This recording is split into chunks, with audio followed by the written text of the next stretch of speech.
دوستو آج کی ویڈیو میں ہم آپ کو بہاولپور کے نور محل کے بارے میں بتائیں گے کہ یہ نور محل کس نواب نے اور کب تعمیر کروایا اور اس کو تعمیر کروانے کے پیچھے کیا وجہ تھی، اور ہم آپ کو اس کے ساتھ ساتھ یہ بھی بتائیں گے کہ کن کن مشہور ہستیوں نے اس نور محل میں قیام کیا۔ دوستو سابقہ ریاست بہاولپور کے نوابوں کے پاس بہت دولت تھی۔ انہوں نے اپنے علاقے کی ترقی کے لیے دل کھول کر اسے استعمال کیا اور ساتھ ساتھ اپنے شایان شان محلات بھی تعمیر کروائے۔ ریاست تو نہیں رہی مگر اس کی کہانی سنانے کے لیے نوابوں کی تعمیر کردہ عمارتیں ضرور موجود ہیں۔ یہ ایک شاندار کہانی ہے اور سننے سے زیادہ دیکھنے سے تعلق رکھتی ہے۔ جب آپ بہاولپور کا رخ کریں تو آپ کو صرف دیکھنے والی آنکھ چاہیے اور کچھ نہیں۔ Victoria hospital, library, museum, drink stadium, Egerton college جیسی تاریخی عمارتوں سے ہوتے ہوئے اگر آپ نور محل پہنچیں تو آپ دیکھ سکتے ہیں کہ ریاست کے دور میں بننے والی سہولیات خطے کے اعتبار سے اپنے وقت میں کافی جدید تھیں۔ اور پھر نور محل، وسیع و عریض سبزہ زاروں میں کھڑی یہ عمارت مغربی اور اسلامی طرز تعمیر کا ایک خوبصورت امتزاج ہے۔ اس کی آب و تاب اور تمطراق دور ہی سے آپ کو اپنی طرف کھینچتا ہے۔ اپنے پہلوؤں میں نور محل سبزے کی چادر بچھائے ہوئے ہے۔ اس کے عین سامنے دائرے کی شکل میں بنے لان میں بیٹھے ہوئے ہلکے سرخ اور سفید رنگ کی عمارت کو دیکھتے آپ اس کے سحر میں گرفتار ہونے کے خطرے سے دوچار ہو سکتے ہیں۔ تقریباً 150 سال پرانا یہ محل ان بہت سے محلات میں سے ایک ہے جو 19ویں صدی کے اواخر اور بہاولپور میں تعمیر ہوئے۔ باقی محلات شاید اس سے بھی زیادہ خوبصورت ہیں مگر نور محل میں کچھ الگ ضرور ہے۔ جی ہاں، تو دوستو اب ہم بات کریں گے کہ نور محل کس نے اور کس لیے بنوایا۔ اس سوال کے جواب میں بہت سی کہانیاں اور قصے مشہور ہیں۔ سب سے زیادہ جو ہمیں سننے کو ملا وہ کچھ یوں تھا۔ نور محل نواب صادق محمد خان عباسی چہارم نے سن 1872 میں تعمیر کروایا۔ انہوں نے یہ محل اپنی بیگم کے لیے بنوایا تھا جو 3 سال کے عرصے میں مکمل ہوا۔ یہی وجہ ہے کہ یہ انہی کے نام سے منسوب ہے۔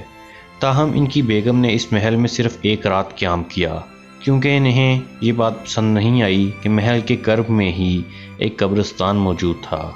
نور محل کے حوالے سے یہی کہانی آپ کو انٹرنیٹ پر بھی بے شمار جگہ ملے گی، مگر کیا یہ حقیقت ہے؟ سابق ریاست بہاولپور کے آخری امیر نواب سر صادق محمد خان پنجم کے نواسے صاحبزادہ قمرالزمان عباسی نے ایک انٹرویو میں BBC سے بات کرتے ہوئے بتایا کہ سوائے سن تعمیر کے اس کہانی میں کچھ بھی درست نہیں۔ لوگ ڈائیلاگ بازی کرتے ہیں، اپنی طرف سے کہانیاں بنا لیتے ہیں کہ بیگم کا نام نور جہاں تھا، لیکن ایسا کچھ نہیں۔ ان کا کہنا تھا کہ کوئی بیگم کبھی یہاں نہیں رہیں اور یہ محل کسی بھی بیگم کے لیے نہ تو تعمیر ہوا اور نہ ہی اس کے نام میں موجود نور کسی بیگم کے نام سے منسوب ہے۔ اس زمانے میں کسی بیگم کا نام لینا بھی برا سمجھا جاتا تھا۔ پروفیسر ڈاکٹر محمد طاہر بہاولپور کے تاریخی صادق ایجرٹن کالج کے شعبہ تاریخ کے سابق صدر ہیں اور سابق ریاست کی تاریخ پر گہری نظر رکھتے ہیں۔ ان کا استدلال ہے کہ نور محل کی تعمیر کو کسی بیگم سے منسوب کرنا غلط ہے۔ اس زمانے میں اس علاقے میں کھلے عام بیگم کا نام لینا بھی معیوب سمجھا جاتا تھا۔ وہ کہتے تھے نواب صاحب کی گھر والی کا نام لینے کی ممانعت تھی۔ یہ محل کسی بیگم کے نام پر نہیں ہے۔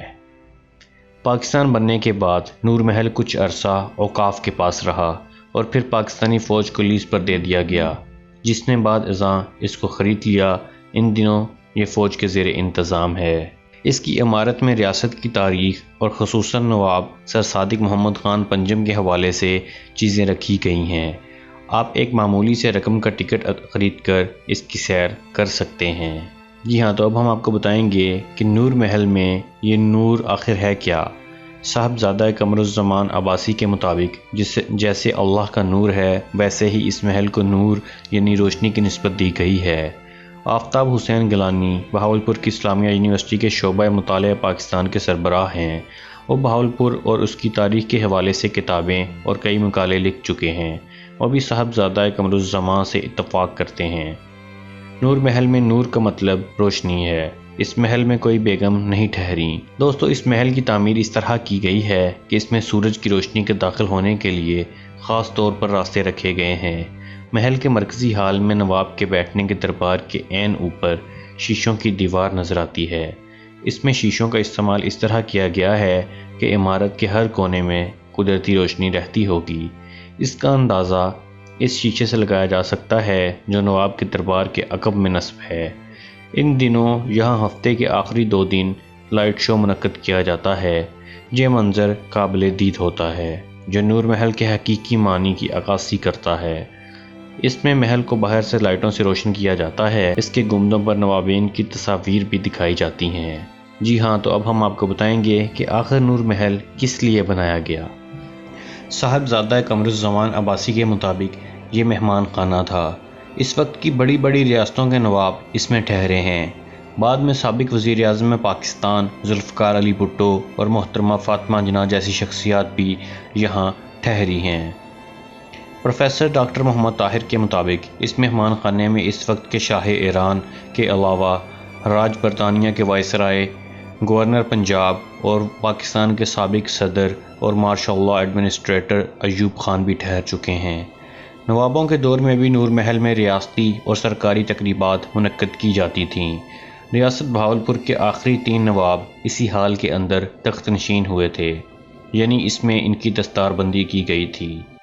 اب ہم آپ کو جرمنی سے آئے پیانو اور حج کی گاڑی کے بارے میں بتاتے ہیں۔ موجودہ نور محل کی عمارت میں ایک پیانو بھی رکھا گیا ہے۔ اس کے بارے میں بتایا گیا ہے کہ یہ نواب صادق محمد خان چہارم، جن کو صوبے صادق کا لقب بھی دیا گیا تھا، انہوں نے جرمنی سے سن 1875 میں درآمد کیا اور اپنی بیگم کو تحفے میں دیا۔ تاہم پروفیسر طاہر کا کہنا ہے کہ یہ پیانو در حقیقت نواب صادق محمد خان پنجم کا تھا۔ وہ پیانو بجانا بھی جانتے تھے۔ نواب صادق محمد خان پنجم سن 1935 میں حج کے لیے سعودی عرب گئے تھے۔ اس سفر کے دوران انہوں نے جو گاڑی استعمال کی وہ بھی آپ کو محل کے باہر کھڑی ملے گی۔ نور محل کی تعمیر میں مغربی اور اسلامی دونوں طرز کی تعمیرات کا امتزاج ہر جگہ نظر آتا ہے۔ آپ جیسے ہی اس میں داخل ہوں اور نیچے فرش پر دیکھیں اور سر اٹھا کر چھت کو دیکھیں، ان میں بنے نقوش ان دونوں طرز تعمیر کی عکاسی کرتے نظر آئیں گے۔ مرکزی ہال کے دونوں اطراف رہائشی کمرے تھے۔ ان میں زیادہ تر کو اب لاک کر دیا گیا ہے۔ ایک کمرہ اور اس میں لگا بیڈ اور دیگر فرنیچر سیاحوں کے لیے کھولا گیا ہے۔ محل کے مختلف دالانوں میں ریاست بہاولپور کے دور کی اشیاء، لباس، ہتھیار اور دیگر اشیاء رکھی گئی ہیں۔ آفتاب حسین گیلانی کے مطابق محل کا فرنیچر برطانیہ، اٹلی، فرانس اور جرمنی وغیرہ سے درآمد کیا گیا تھا۔ یہ فرنیچر آپ کو مرکزی ہال میں بھی ملے گا اور بیڈ روم میں بھی۔ آج بھی اس کی چمک دمک قائم ہے۔ دیواروں پر تصویروں کی مدد سے نواب سر صادق محمد خان عباسی پنجم اور ان کے دور کی تاریخ آویزاں ہے۔ محل میں ایک بلیئرڈ روم بھی موجود ہے جس میں سنوکر کا میز اور ضروری لوازمات آج بھی موجود ہیں۔ اس کمرے کا دروازہ سامنے برآمدے میں کھلتا ہے۔ شام کو غروب ہوتے سورج کی روشنی برآمدے کی محرابوں سے چنتی محل میں داخل ہوتی ہے۔ شام کو غروب ہوتے ہوئے سورج کی روشنی برآمدے کے محرابوں سے چمکتی ہوئی محل میں داخل ہوتی ہے۔ صبح سے لے کر شام اور پھر چاند کی راتوں میں بھی نور محل میں روشنی ضرور رہتی ہے۔ دوستو، امید کرتا ہوں کہ آپ کو ہماری انفارمیٹیو ویڈیو پسند آئی ہوگی۔ اگر ابھی تک آپ لوگوں نے ہمارے چینل دلچسپ معلومات کو سبسکرائب نہیں کیا ہے تو سبسکرائب ضرور کر لیجئے اور ہماری ویڈیوز کو لائک، کمنٹ اور شیئر بھی ضرور کیجئے۔ اگلی ویڈیو تک کے لیے خدا حافظ۔